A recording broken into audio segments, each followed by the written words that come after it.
I love that church. I love my church. And I loved all the pastors. They were all good. They were all good. And I loved it when all my family were there. But that's not been true lately, you know. It's just Bill and Jeanette. Joanne, she lives in Torrington because it's kind of hard for her to come. But I have two here in Bristol that'd like to come. They always seem to be too busy with something else, you know. But someday they realize that church on Sunday is the best place for them to go. And I can't show that as an example because I've not been going. But I watch it every Sunday. Mm-hmm. So someday I'll be able to throw that walker away and I'll go to church. Yeah, I do miss church. I really do. I had some good friends there. And some of them passed away. Yeah. But I'll be back Mm-hmm. Sure. before the summer's over. When I get rid of my walker. Well, I have memories from the time they moved to, I can't, He has a hard time. Mm-hmm. Mm-hmm. I can't. I remember when he cried. He was baptized. You cried when you He were shed a couple baptized? of tears. He shed a I couple of cry tears. almost every day that I'm in that church. Oh. And so Just a did I. little bit, Mm-hmm. but I can't talk. I can't talk. It's a wonderful church with very good people in it. Mm-hmm.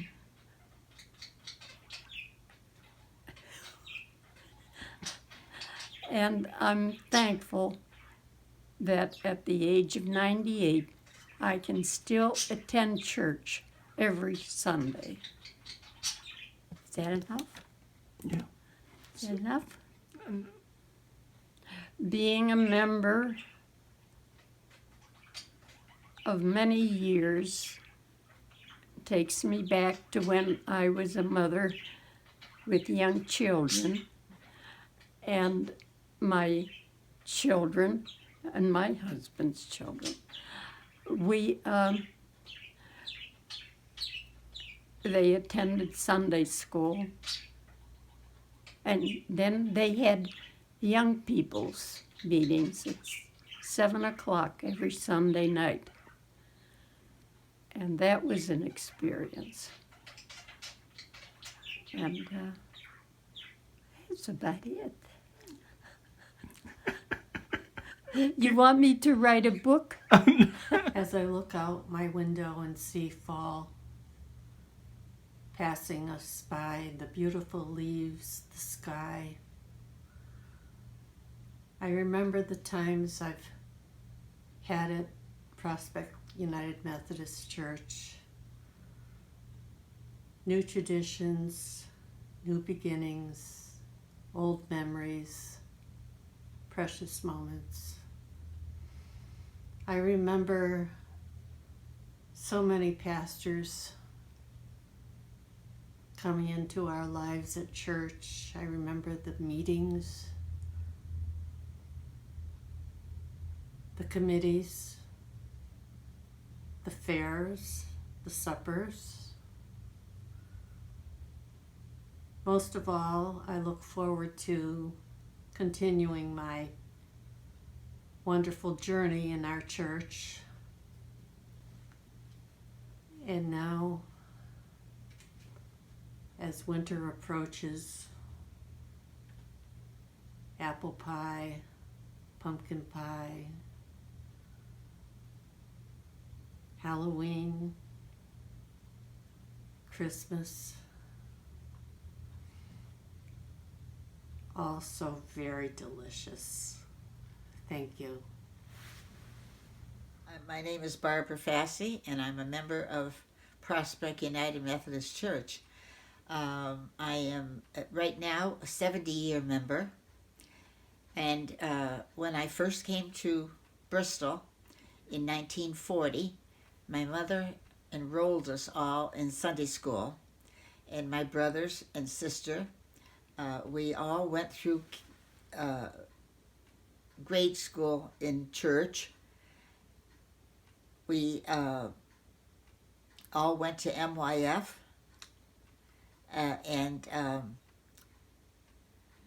I got married August 16th, 1952, to Anthony Fassi, and he was also a member. We became involved in the church in many ways. I taught Sunday school for 20 years, and then Tony became active. He was head of many of our committees and became a lay leader. He was president of the men's club for about 20 years, making a meal every month.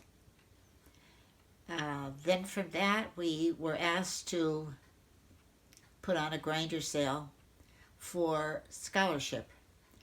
So we put on a grinder sale, and eventually they conned me into becoming a member of the scholarship committee.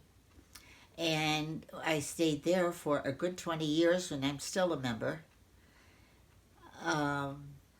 We made 2 grinder sales a year and made quite a bit of profit, which went toward the scholarships. We also were asked to decorate the church, and Louise Shaffrick and Fred and Marion Hickman and her husband and Tony and I did that for countless years, maybe over 20.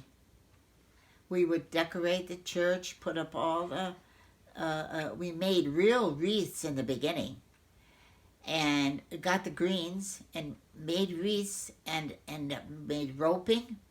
And then we decided to go with artificial. And we continued to do that till I gave it up a couple of years ago.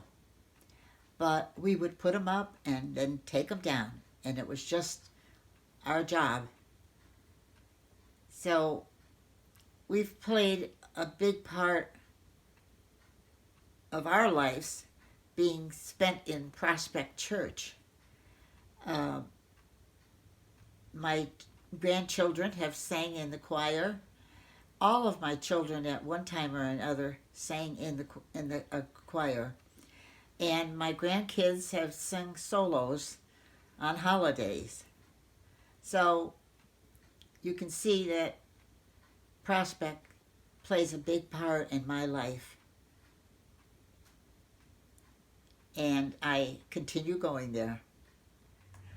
Well, I remember as a kid walking down in the choir and walking down the aisle towards the church, and just people were so tall and it was just solid with people, and the congregation was just packed, balcony and everything. And the kids choirs, the junior choir, there were like 3 rows right by the organ where it is now, filled.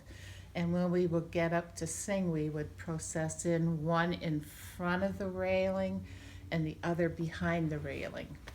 And then the youth choir filled one whole section, and the adult choir filled the other section. And there were just so many people that did so much, and it was nice to see families that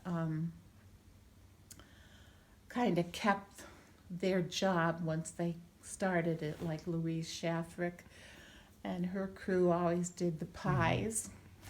And I can remember one year when they went in, they always put them in the freezer, and something went wrong one year with a freezer. It didn't work, and I can remember she went down there, and we heard a word out of her that I don't think anybody heard out of her at all. But they were all ruined, and my dad's place was always as a base, right in the last spot closest to the door in the choir. And when I was born, John Monkton, who was an older Englishman, white hair, very tiny, and he came through the sacristy door to tell my dad that I was born, and my dad raced up to the hospital. And I don't know, my Uncle Al, he was very active as a Sunday school superintendent. And of course, my dad was in the choirs as us girls. And my mom was in the Women's Society, and my mom and dad were in the Welker Club, which was for couples, I guess. And they were very active. They would put on plays to raise money. And I don't know, we always had lots of suppers, potluck suppers and things that we went to. And the Sunday school used to be where the library now is. That was the primary Sunday school. We were like third, fourth, fifth, I guess, I don't know. The nursery school was where the ladies' lounge was. And where the kitchen is there was a storeroom, and we had a slide for the children in the nursery school, a wooden one, and that was always stored in there and then brought out. And where the chapel is, that used to be like a storeroom, I think, and the pastor's office was right there. And then where the hallway is and the first bathroom, that used to be the secretary's office.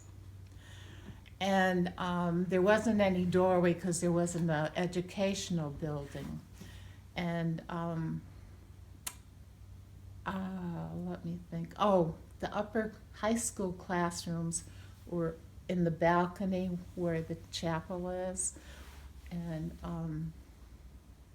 I have a picture, and I remember it too. My Uncle Al taught in one of those classrooms, and I can remember sitting there.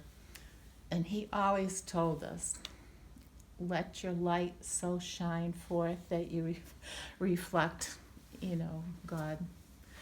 But I learned a lot from the people that we had there, and I think I was very lucky growing up there because everybody was just so kind and so good, did a lot of good things, and we cared for people. And there wasn't, that I remember, any meanness at all. Everybody was just kind. And then, Now that's a good commercial.